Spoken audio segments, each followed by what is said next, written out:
slide this marker over to open up the iPad, and then it'll present you with a prompt on what language you want to use. We're going to choose English and hit the little button up here in the right to move to the next screen. Then we're going to choose United States and go to next.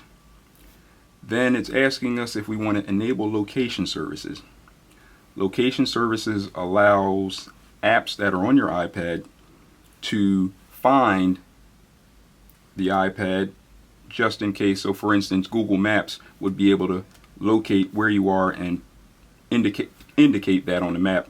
So generally I usually enable location services. There's really nothing on the iPad to start with, so I normally enable location services. In the future, as you add apps, you'll be prompted as to whether you want that app to be able to find your location, so you can designate which apps should be allowed to find out where you are. Then we'll hit the next button. At this point, we want to activate the network. If you're here on campus, you should be prompted with Rowan Visitor Wireless and Rowan WPA. Never ever enter in Rowan Visitor Wireless because it won't work, and it also requires a password anyway that you would have to get from NSS. That's strictly for people that are visiting the campus. Rowan WPA is what you want to choose. However, if you're home and you're doing this, you won't see either of these Rowan options. You'll see your Wi-Fi network and maybe some of your neighbor's Wi-Fi network. At that point, you would choose your network, and so right now we'll choose the Rowan WPA. That's what we want here on campus. It'll then ask you for either your password or your username and password. So I'm going to enter in my username and password. Again, if you're at home, you would enter in whatever the credentials there are for your Wi-Fi network at home. Here on campus, use your Rowan username and that password, then hit join. It'll bring you up with a certificate that says it's not verified. Don't worry about that, just hit accept. Once it is authenticated and your username and password are correct, you'll get a check mark next to the wireless access that you've been attached to, and then you can hit next. It'll quickly activate your iPad. It'll go back and check in with Apple servers. Then it's asking you if you want to set up as a new iPad, which we're going to assume that you want to do, or you can, if you've had an iPad before, you can restore this from the backup of your previous iPad. We're going to set this up as a new iPad and then hit next. Here, if you have an Apple ID, you can sign in with your Apple ID, and then this will fill in some information for you so that you don't have to fill it in again. It'll draw from your Apple ID account and pre-fill some of the information. If you don't have an Apple ID, don't worry about it. We'll create that later when we set up our iCloud. So right now we're going to hit skip this step and skip that step. You can skip it either way. We'll be able to fill that information in later. Then we'll agree to this long list of terms and conditions.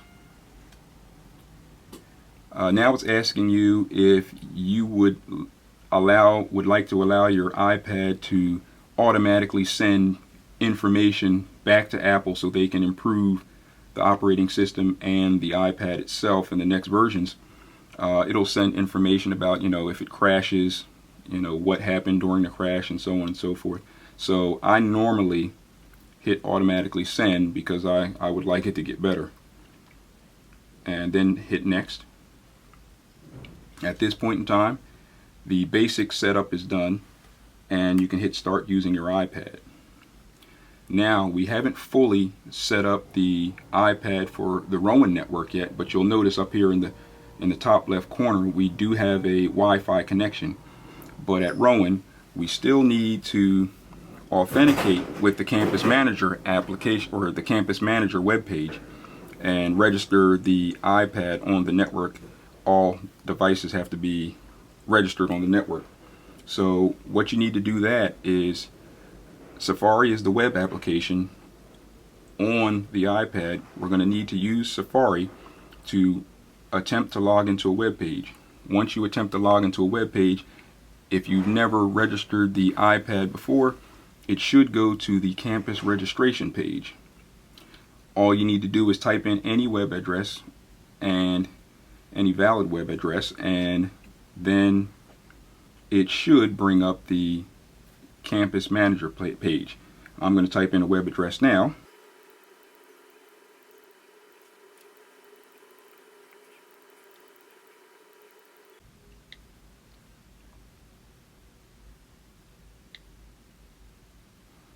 Okay, so after you put in your web page, no matter what web page it is, if you haven't registered your device on the network before, you should see the Campus Manager Acceptable Use Policy page.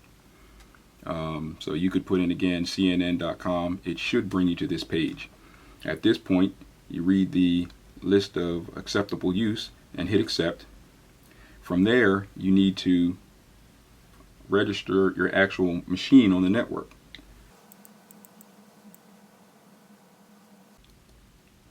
Okay, so once you've put in your username, your Rowan network username and password, you're going to want to tap this pop-up menu and choose tablet. If you're not in a text entry box, your keyboard will probably disappear. At that point, you hit login. My iPad has already been registered, so I'm getting a message. If your iPad has not been registered, you should get a green check mark letting you know that your iPad has already been registered. At that point, exit out of the Safari app by clicking the home button, which is down here on the bottom, and then go back into Safari, type in another valid web page, such as, let's say, apple.com.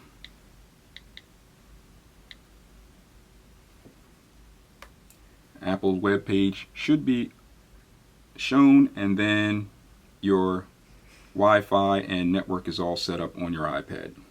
Next, we'll take a look at setting up Mail. Since this is the first time that you've ever used the iPad, we can just click on the Mail app and it'll ask us what account we have and what we want to set up with the iPad. Here on campus we use Microsoft Exchange server, so we're going to click on Microsoft Exchange. In email, you're going to put in your actual Rowan email address. For domain, you'll put in ROWAN-ADS, Rowan ADS. Then for username, you'll put in your Rowan username. And then for password, your Rowan network password. Okay, now that we have our information in, under description you can leave it at Exchange or you can change it to Rowan. Normally I change it to Rowan, but we'll just leave it at Exchange right now, and we'll hit next. It's going to prompt us with a server that we need to enter. That is the Microsoft Exchange server here on campus. So we're going to want to click in the box and then begin entering in the name of the server, or the address of the server, which is Exchange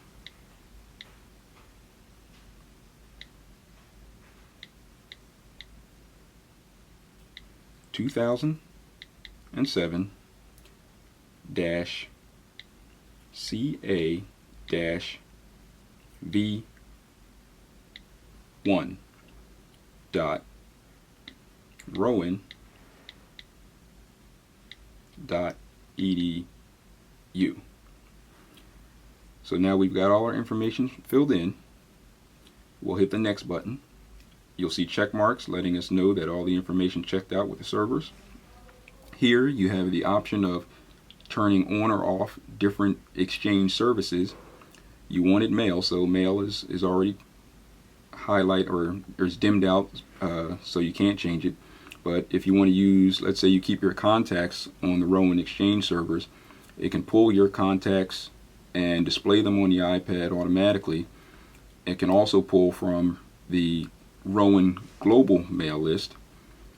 Calendars, you'd be able to get your Rowan calendars. You'd be able to receive invitations as well as send out invitations to others, and view your entire calendar on your iPad. You can also do reminders, which is an app that's comes as standard on the new operating system on the iPad and reminds you of certain events. At that point, we can hit save.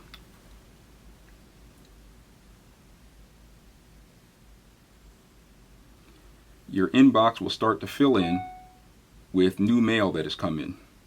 You'll start to see this number increase if, again, this is your first time. If you have a lot of unread messages, that number will start to go up higher. But that's how you set up your mail. If you want to look at your entire inbox, you just hit inbox and it'll take you back to your entire inbox where you can see all your messages. Again, we'll go down to our home screen, and we're back to our home screen, and we have set up mail and networking and done the general setup on the iPad. The next thing you might want to do is set up for iCloud. If you want to set up iCloud, you hit settings. Underneath general, you'll see iCloud. This is where if you have an Apple ID and you didn't enter it in before, you can enter in your Apple ID here. Once you enter in your Apple ID, hit sign in. If you haven't put in your Apple ID, then hit get free Apple ID. It'll then prompt you with some information about yourself and go through the steps of setting up your iCloud account. You should get an iCloud account. I'm going to cancel this. You should get an iCloud account because it is a way that you can back up automatically over the Wi-Fi your iPad, just in case something happens to it and you have a backup of your information, or if you get a new iPad and you want to restore it with the information from the backup. There's also other reasons that you would use iCloud. Some apps use iCloud to store information. Apple's apps use iCloud to store information. It's a simple way to get your files and locate your files. So I would recommend getting the iCloud app. So that's the basic setup for the iPad. Please go to the website wordpress.rowan.edu/virtechgo for more information.